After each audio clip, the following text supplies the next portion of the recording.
Депутат Жакышевда сөз. Урматтуу баяндамачы, мыйзамдын аталышы адамдар сатуунун алдын алуу жана каршы күрөшүү деп турат. Мына биз эмгек мигранттар өлкөнүн экономиканын негизги булагы деп айтабыз. Тилекке каршы жерлерде укугу бузулуп, документтерин алдырып ара жолго калгандар жок эмес да.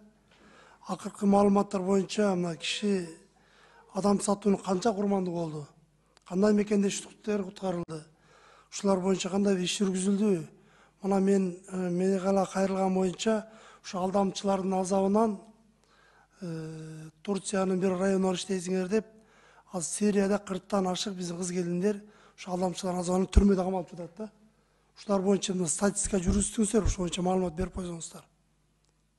Рахмат, урматтуу Руслан Шерғазиевич. Бул боюнча дайыма биз жумуш жүргүзүп келебиз.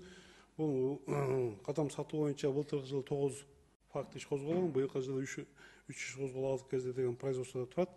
Башка чет мамлекетке кеткендер боюнча дагы биздин жарандарды алып барып деген Европа мамлекетине алып барып, андан ары деген Америкага же башка мамлекеттерге жөнөтүп жиберип алып барган факттар бар. Бул боюнча мыйзамсыз миграцияны уюштурган деген бир неме иш козголуп деген биздин жарандар бул жака алынып келип азыр камакта отурушат.